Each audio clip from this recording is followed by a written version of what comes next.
Amigas, amigos, bienvenidos. Un placer estar con ustedes. Nuestro invitado en el foro dominical de hoy es el economista petrolero Rafael Quiroz, profesor universitario de la Universidad Central de Venezuela. Está con nosotros para dialogar un poco, Rafael, sobre toda esta situación del petróleo en Venezuela, las expectativas que hay en torno a ese bajón que hemos tenido del petróleo. Bienvenido.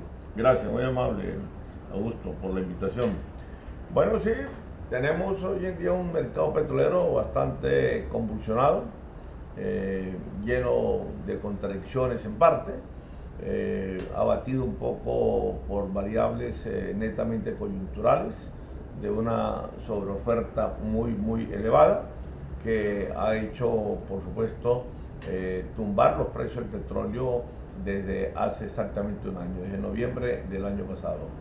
El escenario no es nada halagador en cuanto a perspectivas se refiere para el próximo año, puesto que creemos que el precio promedio de lo que puede ser la cesta OPEP o el Brent van a mantenerse en un rango entre 30 y 40 dólares el barril, más hacia los 40.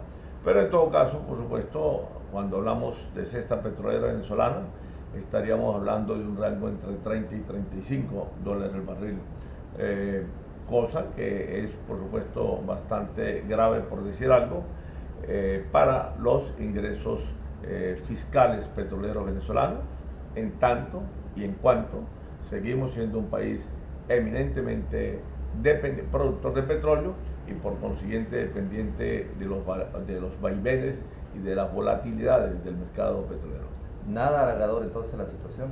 Para nada, porque en estos momentos hay una sobreoferta que está alrededor de los 3.500.000 barriles diarios. Y aparte de eso, todas las agencias internacionales especializadas en la materia señalan en sus informes que para el próximo año va a haber cierta inclinación del consumo y de la demanda de petróleo frente a un incremento de la producción y por consiguiente un incremento también de la oferta petrolera. Esto quiere decir que nos espera el próximo año una mayor o más agigantada sobreoferta de petróleo, debido a que Arabia Saudita insiste en ampliar su producción, igual que Rusia, que no es miembro de la OPEP, pero por supuesto aporta unos cuantos barriles al mercado. Tenemos a Irán, que en la medida en que le sigan quitando, desmontando las medidas, va a poder aumentar su producción y por consiguiente, por supuesto, aumentar sus exportaciones petroleras. Más allá de que tiene, por supuesto, unas grandes reservas o stocks, inventarios prestos para ser vendidos, mientras que recupera el nivel de producción su industria petrolera. Irak, también país fundador de la OPEC como el anterior, como los anteriores, como Irán, como Arabia Saudita y como Venezuela, piensa llevar la producción para finales del primer trimestre del próximo año en 3.765.000 barriles. Por otro lado, vemos a Estados Unidos que sigue aumentando su producción doméstica vía esquisto, o lo que ciertamente llamamos lutitas. Kazajistán va a aumentar también, Azerbaiyán igualmente, México está metida en esos proyectos, Canadá igualmente y China igualmente. Es decir, que vamos a tener una producción bastante elevada, que fácilmente va a colocar el nivel de producción sobre los 100 millones de barriles diarios. En estos momentos la producción mundial es de 97 millones de barriles y fácilmente se aportará para el primer semestre no menos de 3 millones de barriles. Eso quiere decir de que la producción mundial va a romper o a sobrepasar el techo de los 100 millones de barriles diarios, que eso garantiza por lo menos la no recuperación de los precios del petróleo para el año 2016. La superproducción es la clave de la situación esta que se ha enfrentado. Pero ¿cómo se le explica a la gente, Rafael, después de haber pasado la barrera de los $100, caer a 40 y con esas expectativas del 35? Bueno, es que el problema es que yo digo el pueblo, porque claro, dependemos exclusivamente del petróleo. Así es. Bueno, que precisamente el problema del petróleo como materia prima, como mercancía, a los efectos de ser vendido, es el único producto o el único bien, la única materia prima que juega simultáneamente a la oferta y a la demanda, a un equilibrio, donde cualquiera de esos elementos, de ese binomio o de esa ecuación se trastoque, ya sea hacia arriba o hacia abajo, cualquiera de los dos desestabiliza el precio del petróleo. Eso a diferencia de la industria automotriz, de la industria aeronáutica, de la industria de la motocicleta, de los BlackBerry, lo que sea. El único mercado mundial hoy por hoy es el mercado petrolero. Por eso es que yo podría decir, y tú podrías decirlo también, estamos en capacidad de saber cuántos barriles se produjeron en el mundo la semana pasada, el día de ayer, cuántos se vendieron, cuánto fue la oferta, cuánto fue el consumo el día de ayer. Eso no pasa absolutamente con ningún otro producto.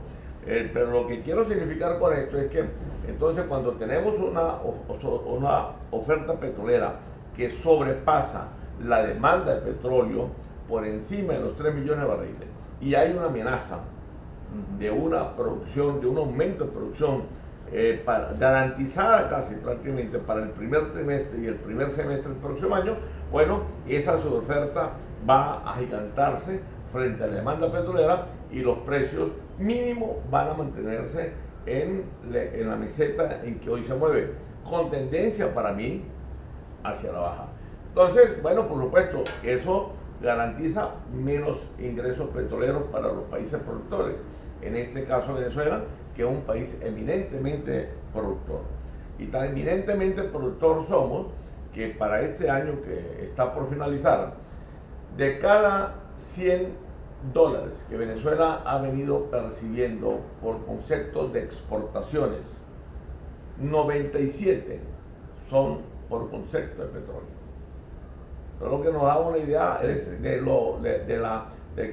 que no hemos logrado para nada la emancipación de la economía venezolana, de la industria petrolera, que seguimos atados, lamentable, desgraciadamente, al rentismo del petróleo. Que es más alarmante todavía. Pero más alarmante, claro, porque nos define, conceptualmente, como un país netamente monoexportador, porque somos eminentemente monoexportadores. No tenemos otro factor o sector de la economía nacional que nos hayamos preocupado en desarrollar para tener por allí un aliviadero, un respiradero. Este pronóstico de los $35, usted como experto, no da para que el gobierno diga, bueno, también están atacando a la economía.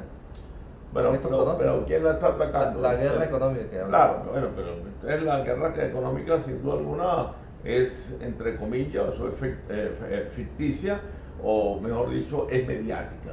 Porque el mercado petrolero no obedece a ninguna guerra económica. El mercado petrolero obedece a que hay 47 países que están produciendo petróleo y hay 180 países que están demandando petróleo, pero los países mayormente productores de petróleo vienen en aumento. Y el consumo petrolero, como lo dije al principio, viene disminuyendo debido a la recesión de la economía mundial. Es decir, al decrecimiento o la desaceleración, es más exacto, mejor categoría, a la desaceleración de la economía mundial, empezando por la zona euro, repito, siguiendo por China y el mismo Estados Unidos, cuyo crecimiento, por supuesto, se ha encogido un poco y para el próximo año va a mantener eso. Es decir, que tenemos un decrecimiento del consumo petrolero y por lo tanto eso demanda, y hay en contrarréplica o en contraparte, y para mal, viene un aumento de la producción de petróleo, por lo que la brecha de la sobreoferta se va a elevar, se va a ampliar, y eso por supuesto atenta contra los precios del petróleo. Todo eso es debido a que, desgraciadamente, la OPEP, encabezada por Arabia Saudita, o mejor dicho, un grupo Sí. de la OPEP, en la cual, por supuesto, no está involucrada Venezuela, ni está involucrada Libia, ni Ecuador, por decir algunos países, los primeros países, y Angola tampoco, ni Indonesia, que acaba de reingresar a la OPEP. Pero ese grupo motorizado, por así decirlo, por Arabia Saudita, prácticamente por primera vez en la historia de los 55 años de la OPEP, que como todos sabemos fue fundada el 14 de septiembre de 1960 en Bagdad, por primera vez entonces esta gente o la OPEP o este grupo viene jugando a una política de mercados y no a una política de precios. Es decir, una política de mercados se define como una política que trata de abarcar tantos clientes, tantos mercados como sea posible en función de una producción volumétrica, Sí. donde la cantidad de barriles diarios de producción va muy por encima y en detrimento de los precios del petróleo. O sea, se aumenta la producción sin importar los efectos que tenga contra los precios del petróleo. Mientras que una política de precios, por supuesto, se aboca a la defensa de los precios sin importarnos la política de producción, sin importarnos aumentar o no aumentar los barriles de petróleo. Bueno, conversando con el economista petrolero Rafael Quiroz sobre el tema que nos compete a todos los venezolanos, el tema del petróleo y la producción, la situación, el precio del petróleo. Vamos a conocer, Rafael, quisiera que nos hablara sobre qué pasó con la gota de petróleo para todos los venezolanos con esta situación. Ya regresamos.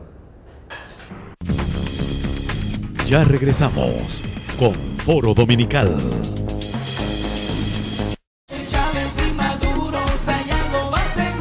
Néstor Sayago, porque el corazón de la patria está en la frontera.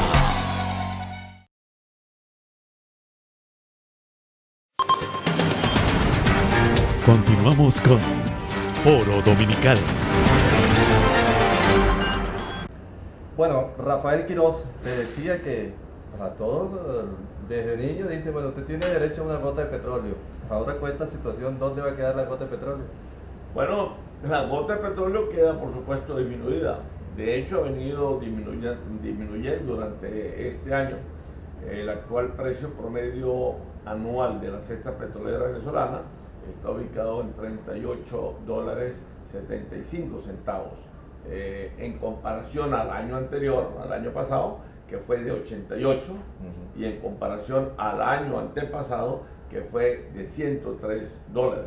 Es decir, que ha venido reduciéndose anualmente ese precio promedio anual, prácticamente ahorita, bueno, en más del 60 o 70% en comparación al año antepasado.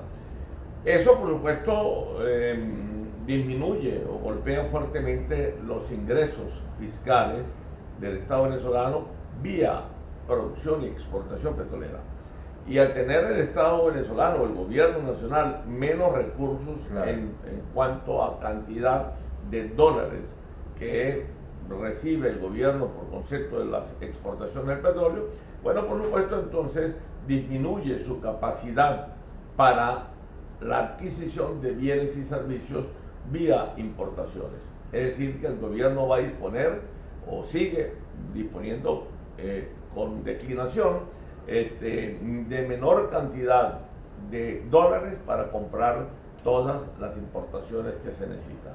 Es por eso que ustedes pueden haber apreciado, amigos televidentes, que este año la parte o el elemento de la escasez y del desabastecimiento ha sido más acentuado que el año pasado, porque ahora el gobierno ha tenido menos recursos, menos divisas internacionales para comprar todas las importaciones que venían importando. Y el próximo año va a tener menos que este año también para importar. ¿Esto tiene que ver con la inflación que se está viviendo? Por supuesto, esto tiene un rebote adicional o un condimento fuerte que participa en la tasa inflacionaria.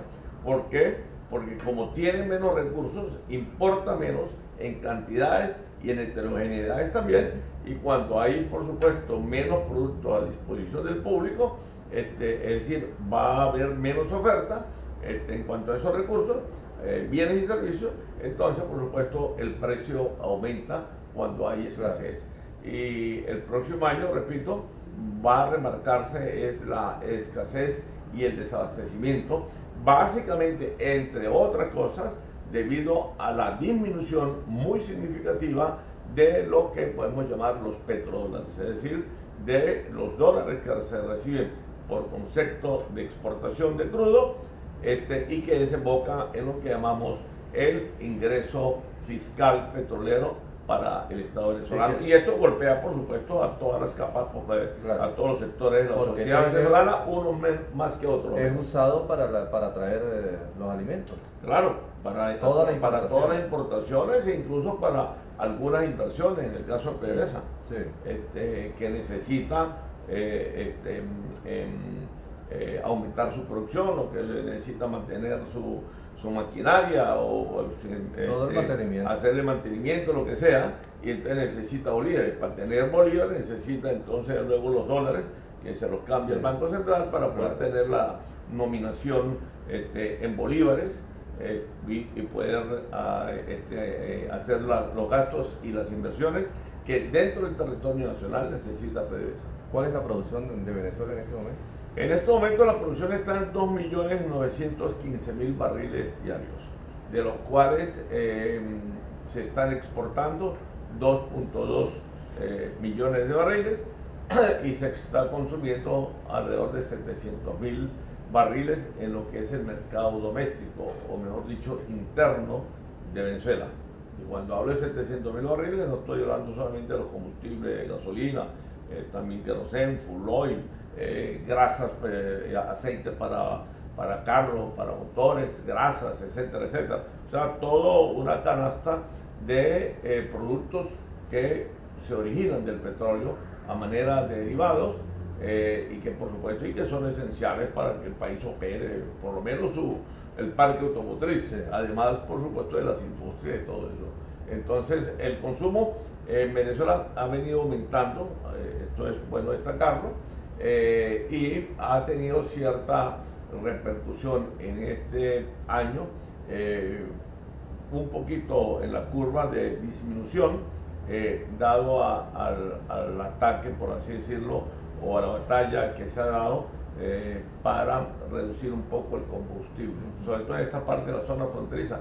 Eso ha tenido su efecto positivo, más allá, por supuesto, de los precios del costo que eso haya representado en los otros aspectos, pero lo cierto es que ha disminuido un poco el consumo petrolero, pero bueno, eso no tiene ninguna significación prácticamente cuando comparamos lo que PDVSA o el Estado deja de percibir cuando regala la gasolina a los precios que está regalando. Entonces, eso significa en estos momentos para el Estado venezolano, o mejor dicho, directamente para la industria petrolera, para Petróleo de Venezuela, significa la pérdida de más de 17.000 millones de dólares por concepto solamente de producción de gasolina, de combustible. Claro. 17. Y si nos vamos a lo que los economistas llaman el costo de oportunidad, que es lo que PDVSA deja de percibir por no vender esos 700.000 barriles que se venden en el mercado interno o doméstico, por no venderlo en el exterior, bueno, eso sobrepasa la cantidad, ese costo de oportunidad sobre los 26.000 millones de dólares. Ahora, Rafael, ¿y qué gana Venezuela con la alianza estratégica de Petrocaribe? Lo que gana son, digamos, para hablarlo un poco en términos coloquiales, lo que gana son méritos en términos geopolíticos, es decir, la presencia de Venezuela o el peso de Venezuela en la comunidad internacional, en este caso, por supuesto, de la subregión del Caribe, porque Venezuela se hace presente con el petróleo como arma política cuando vende o abastece a los países del Caribe y de Centroamérica combustible o crudo o derivados, los suministra con contratos preferenciales. No precios preferenciales, pero sí contratos preferenciales. En tanto que no subsidia, sino que en tanto que da comodidades de pago para la factura petrolera. Es decir, por ponerle un ejemplo, Nicaragua se le envían 10.000 barriles diarios, 15.000 barriles diarios. Entonces, de esa factura petrolera diaria, Nicaragua paga solamente el 60% y se le financia el 40% a mediano o largo plazo. Y todo depende de la cantidad de barriles. Dice que con caraotas y... Bueno, sí, también la PDVSA ha caído en esa política de un poco de la figura del trueque. No, sí, como no, se ha caído. Yo estoy en desacuerdo con eso, entiendo que es válido, por supuesto, pero estoy en desacuerdo porque creo que el petróleo hay que venderse y Venezuela recibir los dólares como tal, y Venezuela sabe qué hacer con los dólares, si compra caraota o no compra caraota, o salsa de soya o lo que sea. En el caso de Cuba, por ejemplo. Pero en el caso de Cuba no, y de otros países, como en el caso de Bolivia con la soya, en el caso de Nicaragua con los blue jeans, etcétera, etcétera, y con caraotas también. Es que, bueno, de la factura petrolera completa que se le manda a cualquiera de esos países por separado, por supuesto que son diferentes cantidades, entonces una parte se le financia, repito, todo va a depender del nivel del precio petrolero y de la cantidad de adquisición o de exportación de petróleo que se le envía a ellos, o derivados. Una parte se le financia, la otra parte la deben de pagar ellos en efectivo. Esa parte que deben de pagar en efectivo, que puede ser de 50 hasta 60%, todo va a depender, repito, del precio del petróleo y de la cantidad del petróleo que ellos adquieran. Esa parte que van a pagar en efectivo, entonces la pagan mediante la figura del trueque. En el caso de Nicaragua, venía mandando, este año creo que ya no lo está haciendo, pero hasta el año pasado estuvo mandando o pagando parte de esa factura con blue jeans. Cuba lo viene haciendo, entre otros productos, con azúcar. Médico. Bolivia. Bueno, también ese trueque llega un poco a la complejidad, yo diría, de contabilidad, de técnica contable, porque lo paga con servicios. El facilitar a Venezuela un número de médicos, de profesores y entrenadores deportivos, sí, etcétera, etcétera, incluso maestros de escuela, qué sé yo, para la operación del analfabetismo en Venezuela, etcétera, etcétera. Entonces lo paga. Y ahí hay, por supuesto, una complejidad, repito, de técnica contable, porque no se halla como valorar lo que es un barril en términos de médicos. Claro, ¿no? Claro. Entonces, pero bueno, repito, yo no estoy de acuerdo con esa política PDVSA. PDVSA nunca había vendido bajo la figura del trueque del petróleo, pero es una práctica que se viene estableciendo, para mí perversa, desde hace unos 10 años hacia acá. Bueno, al regreso, Rafael, vamos a hablar sobre el futuro de la OPEP, a ver qué va a pasar con eso. Ya regresamos. Ya regresamos con Foro Dominical.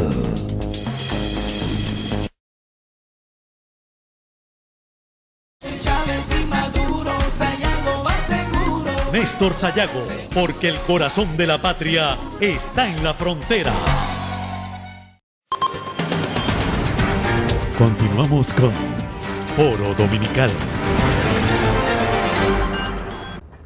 Bueno, Rafael, te decía que ¿cuál es el destino de la OPEP en medio de toda esta situación que se presenta con los precios del petróleo? Bueno, la OPEP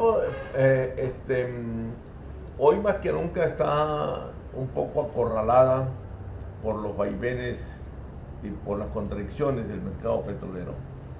Un mercado, como ya dije, sobreabastecido, con una demanda y consumo petrolero que tiende a achicarse, y la OPEP vuelve, como en otros malos tiempos de su historia, muy pocos, pero lo ha habido, en que no ha sabido cómo afrontar el mercado. La OPEP fue creada básicamente para defender los precios del petróleo, no para defender mercados como lo plantea Arabia Saudita ahorita.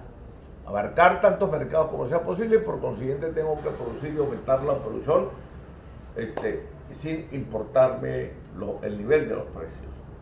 Esa es una política netamente, repito, de mercado. Y la OPEP no fue creada para eso. Entonces, la OPEP en estos momentos actúa en contradicción a las razones que le dieron su origen y prácticamente a espaldas del mercado. En este momento en que la OPEP debería recortar producción, como lo ha hecho en otras oportunidades, y voy a citar solamente los tres últimos casos, en el 2011, en el 2009 y en 1999, y fueron efectivos y exitosos esos recortes, porque una vez que se produjeron, los precios se recuperaron. Y luego estamos hablando de recortes significativos de 3 millones y medio y hasta 4 millones de barriles. Pero ahora extrañamente la OPEP no hace eso por un pequeño grupo capitalizado, liderado por Arabia Saudita. La OPEP tiene una dificultad bastante dramática, por llamarlo así, en estos momentos, que la establecen los estatutos, que es que en la OPEP no se toma ninguna decisión si no hay una unanimidad absoluta y completa. Con un solo cliente, con un solo miembro que se oponga, así sea el más insignificante en términos de producción y de exportación, como el caso de Ecuador, Angola y ahora Indonesia, que acaba de reingresar, con uno solo que se oponga, la OPEP no puede tomar decisión alguna. Y esa es la gran tragedia en estos momentos. Tiene que ser absoluto, si no hay, sin la decisión absoluta y no se nombra ni un portero europeo. Sí. Entonces, ese es el drama, porque los sauditas están abocados a seguir abriendo los grifos para que salga más petróleo y abastecer prácticamente al mundo desarrollado de todo el crudo que necesite. Sí. Es una contradicción absoluta, porque ha salido perjudicado todos los miembros de la OPEP. Ahí perdemos absolutamente todos.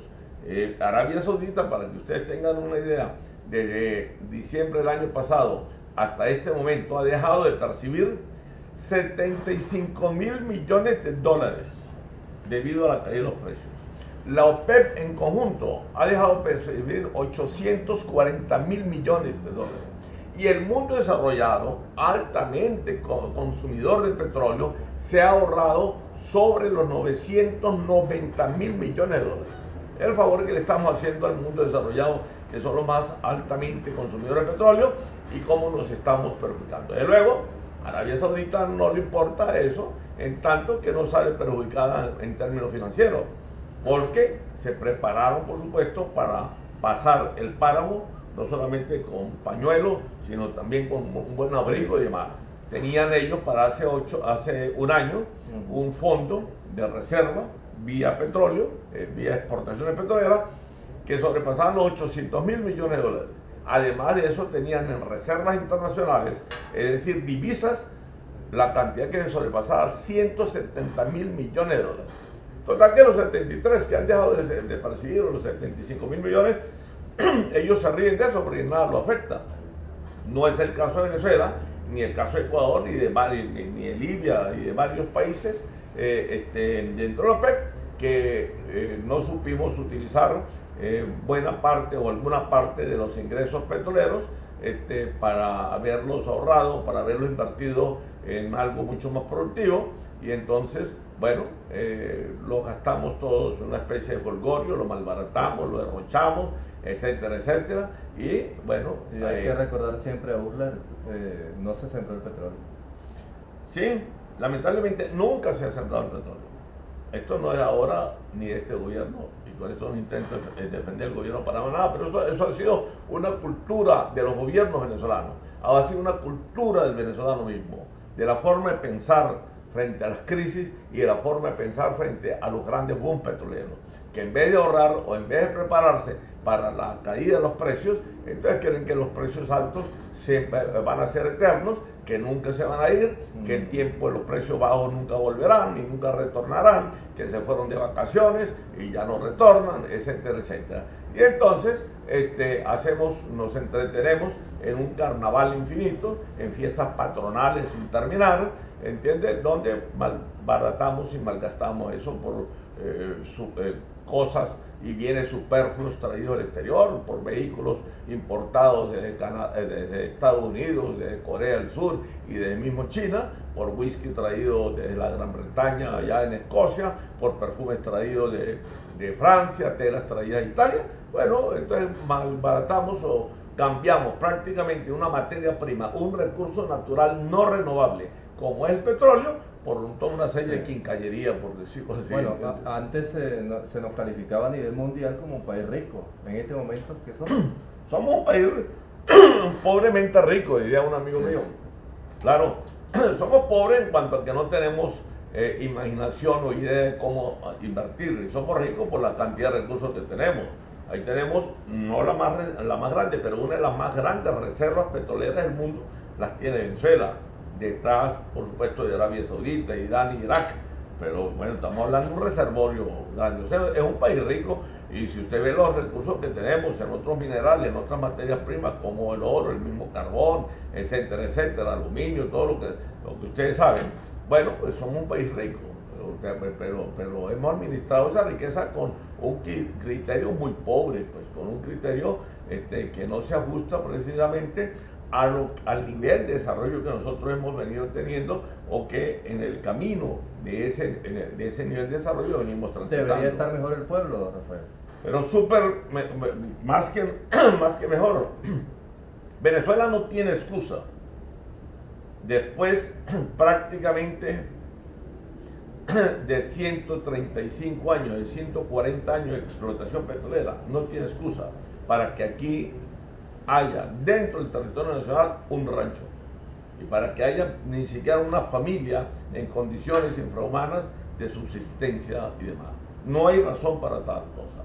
Simplemente lo que usted decía, lo que planteaba el primer economista que tuvo Venezuela, que fue Alberto Adriani, nacido aquí mismo en CEA, en el Piedemonte andino, en CEA, Estado Mérida, y lo que más tarde reafirmó en una frase muy feliz, que la resumió que fue la siembra del petróleo. No era otra cosa que agarrar los recursos provenientes de la exportación petrolera, invertirlas en salud, en educación, en seguridad, en crecimiento y desarrollo económico permanente y sustentable, y eso no se hizo.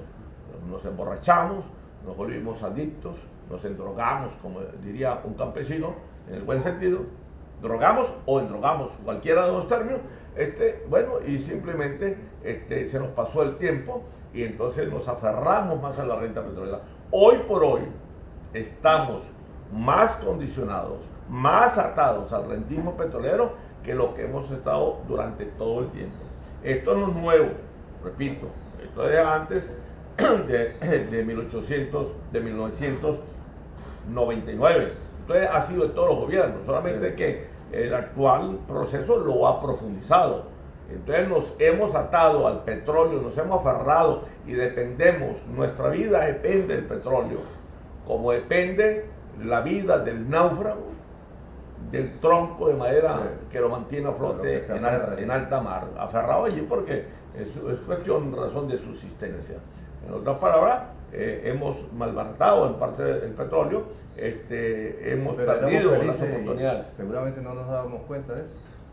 Alguien dice por ahí que quedamos felices si no lo sabíamos, porque de luego la tragedia no era tan dramática como hoy en día, pero siempre la hemos tenido, siempre la he tenido latente, porque no es cuestión incluso, repito, de este gobierno, este proceso, es una cuestión de cultura, de forma de pensar, de actuar del venezolano, desde que en la segunda década del siglo pasado, Venezuela prácticamente se definió en todos los aspectos un país eminentemente petrolero. Es cultura, ¿verdad? Es una cosa netamente cultural del pensar del venezolano, la forma como ustedes actúan, amigos televidentes, como actuamos todos los venezolanos cuando salimos al exterior de vacaciones sí, o aquí mismo en Venezuela, la forma de ese consumo. A Cúcuta cuando íbamos a Cúcuta, a Villa Rosario o La Parada, a Gastar o al Maurastal, y aquí mismo, incluso en el mercado interno. Pues es una forma de pensar de usted que es venezolano y que pertenece a un país que es eminentemente petrolero, sentar los pies.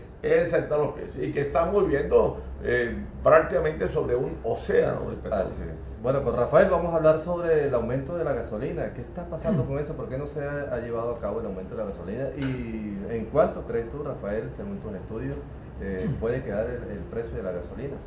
Ya regresamos. Ya regresamos con Foro Dominical.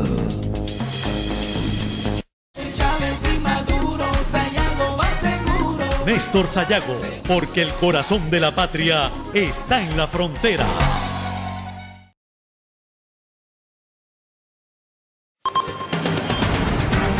Continuamos con Foro Dominical. Bueno, ese aumento de la gasolina ha sonado durante bastante tiempo, pero no se ha visto. ¿Qué ha pasado con eso?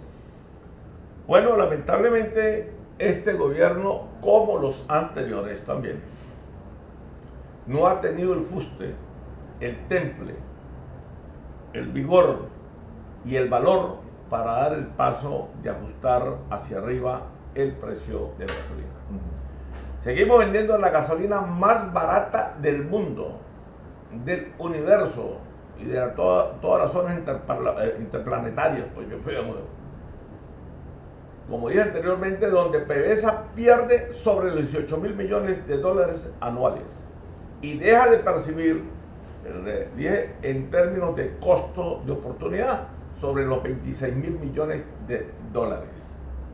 Esto simplemente porque no se ha sincerado el precio de la gasolina. Ahorita, la semana pasada, uno de los ministros del actual gabinete ejecutivo proponía reabrir nuevamente el debate. Este gobierno ya ha abierto el debate 4 veces. Estoy hablando incluso de la presidencia de Nicolás Maduro, por no hablar de 2 oportunidades en que el finado presidente Chávez lo propuso también. Salimos al debate, se opina, etcétera, etcétera, y no dan el paso, sí, y no tienen, repito, el valor para siempre eso. hay proceso electoral de por medio. ¿Perdón? El proceso electoral siempre está ahí de por medio, bueno, y ese es un peso político. Menos aún, pero por supuesto, menos aún, cuando hay el elemento electoral o político electoral de por medio, pues la cuestión es más grave. Lo que el gobierno nacional debería estar claro es que con el hecho de no tomar la decisión, lo que se hace es estimular más el derroche de la gasolina en el mercado doméstico. Aquí hay venezolanos que tomamos el carro solamente para ir al supermercado a las 2 cuadras de nuestra residencia o para cualquier otra cosa que puede hacerse perfectamente caminando. Y si estás esperando a tu esposa, lo dejas prendido. Así es, exactamente. Y además se utiliza malsanamente el nivel del octanaje. Carros que necesitan consumir gasolina 91, entonces se le coloca 95 octanos. 2,5 millones de todo el parque automotriz venezolano, que es de 5 millones de automóviles. 2,5 millones utilizan la gasolina inapropiadamente, la gasolina de alto voltaje inapropiadamente. Igual eso perdón, de alto octanaje, inapropiadamente. Educación también. Exactamente, en educación, etcétera. Entonces, falta, por supuesto, de educación y de concientización en esto. Pero aparte de eso, eso es un subsidio implícito regresivo. Porque cuando usted cobra lo que cobra, los míseros precios por esa gasolina, usted está favoreciendo a la población más beneficiada, más económicamente estable del país. Aquí los que menos se benefician de esos precios miserables de la gasolina son los sectores D y E, que no son los que no tienen carro. De todo el parque automotriz, el 85% pertenece a las clases A, B y C de Venezuela.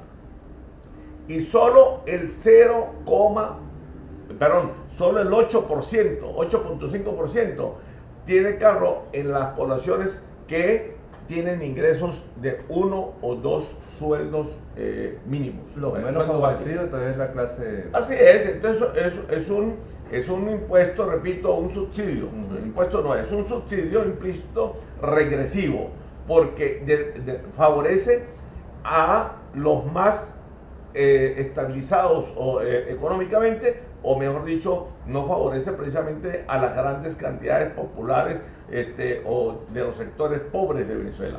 En un gobierno que se place decir en forma rimbombante y a veces hasta con un fastidioso ritornero que es socialista y que va por la justicia social, está cometiendo una gran injusticia social, porque no es nada equitativo, porque las clases populares son las menos favorecidas en ese subsidio. Los más favorecidos, repito, somos los de la clase media hacia arriba. Según sus estudios, Rafael, ¿cuánto debería costar un precio el litro de gasolina? Mira, un cálculo que hicimos, no hemos vuelto a hacer el cálculo, pero de febrero del año pasado, cuando se cerró el último debate, se consideraba de que podría cubrirse el costo de producción de la gasolina si se vendía el litro a 10 bolívares el litro.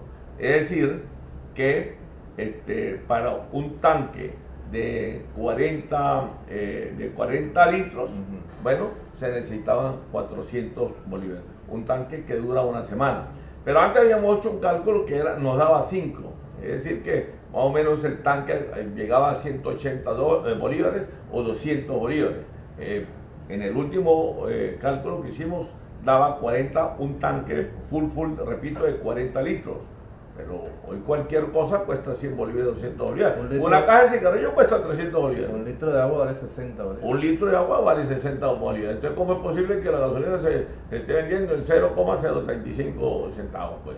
Y un litro de agua que usted la pasa por una máquina medio industrializada, que es un purificador que es más pequeño. Y se dice, Rafael, que se da más en propina que lo que se... Pero por supuesto, los bomberos dicen, los que atienden, los que prestan el servicio de suministro de gasolina, dicen que ellos reciben mucho más en propina que el sueldo mismo. A PDVSA le sale más caro darla como lo está dando, porque ni siquiera cubre el transporte final del producto. La cadena de costos de la gasolina es la producción del barril, luego el transporte inicial, luego la refinación, los ingredientes, o mejor dicho, los insumos que se utilizan para ello, el costo de los aditivos, etcétera, etcétera. Sí. Luego el transporte a los llenaderos, de la refinería a los llenaderos, luego el transporte final de los llenaderos hasta las estaciones de servicio. Bueno, toda esa cadena de lo que llamamos la estructura de la formación del precio de la gasolina, bueno, sobrepasa, pero con creces, cualquier nivel de precio por debajo de 10 bolívares hoy. Por eso se da el contrabando de gasolina. Y eso alimenta, por supuesto, el contrabando de gasolina, alimenta también las desviaciones perniciosas de lo que es la corrupción, etcétera, etcétera. En otras palabras, estimula muchas cosas que diríamos son nefastas para la economía nacional, para la industria petrolera y para el mismo comportamiento venezolano. Hasta el punto que Colombia legalizó el contrabando de combustible. Colombia lo legaliza precisamente por supuesto porque es favorable, no solamente en cuanto a precios, sino en cuanto a calidad. La gasolina nuestra es muy superior a la calidad de la gasolina colombiana, porque por supuesto tenemos mucho más experiencia. Con este cierre de la frontera dicen que se ha ahorrado una gran cantidad de... Pues sí se ha ahorrado, pero bueno, ¿cuánto se ha ahorrado? Se calcula que se esté ahorrando más o menos unos 35.000, 40.000 barriles diarios. Bueno, no hay cola en las estaciones de servicio. Pero ¿qué hace usted? No hay cola en las estaciones de servicio. Eso es lo único que con todas estas medidas de excepción ha sido favorable. Lo único es que ha disminuido las colas, sobre todo en la frontera. Escribiendo en tu artículo en El Mundo, la frontera herida, ¿por qué? Bueno, porque la frontera está herida, muy herida, casi herida de muerte. Donde esto se prolongue, como ha dicho el presidente Maduro, amenazantemente, que hasta por 2 años. Bueno, usted puede tener la seguridad que Ureña y San Antonio, por nombrar solamente 2 de las ciudades que tenemos a todo lo largo de la frontera con Colombia, de los 2.219 kilómetros que nos une a Colombia, usted puede estar seguro que estas 2 ciudades se convertirán prácticamente en ciudades fantasmas.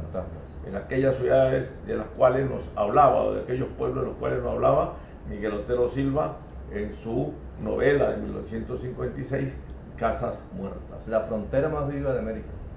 Sí, cómo no, ese es el polo comercial más grande, más vivo y más activo de América Latina, lo que llamamos el eje fronterizo San Antonio Ureña, supera a cualquier otro punto binacional o fronterizo que tú puedas encontrar, no solamente al sur del Río Grande, en México hasta la Patagonia, sino incluso de Norteamérica. Yo he logrado, he tenido la oportunidad, por ejemplo, estar en El Paso, que es una de las fronteras más activas también entre México y Estados Unidos.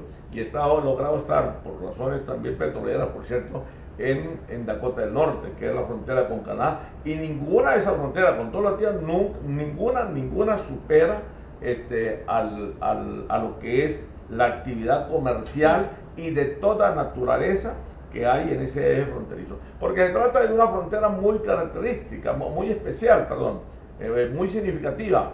Rompe con los esquemas y con las modalidades y con los conceptos de las fronteras tradicionales, llenas, marcadas por líneas imaginarias que la geopolítica le impone al hombre, llena de árboles, de selvas, de montañas, de desiertos. No, esto es una línea fronteriza, por decirlo así, una frontera. Un riachuelo. Un riachuelo, sí, pero que al igual como separa, une. Sí. Y encuentras tus pueblos y ciudades al lado y lado, a escosos metros de ambas riberas del estado Táchira. A comprar la papa allá y la otra. Por supuesto, o hay en la frontera colombo-venezolana, y muy específicamente yo remarco mucho más, por supuesto, lo de San Antonio Ureña, ese fronterizo, porque fue donde yo nací y donde me crié. Pero allí no hay ninguna familia pura venezolanamente, no hay ninguna familia colombiana pura tampoco. Todas esas familias son binacionales y está bien que lo sean y así lo han sido. Esos son los realmente integradores de esas relaciones binacionales. Son integracionistas por antonomasia, desde nacimiento. Nacen espiritual, psíquica, cultural, filosófica, poéticamente, siendo integracionistas. Entonces, usted no puede separar, como se pretende este gobierno, las familias allí binacionales, cerrando la frontera. Cuando todos tienen familia al otro lado, y parientes, y amigos, y novios, lo que sea.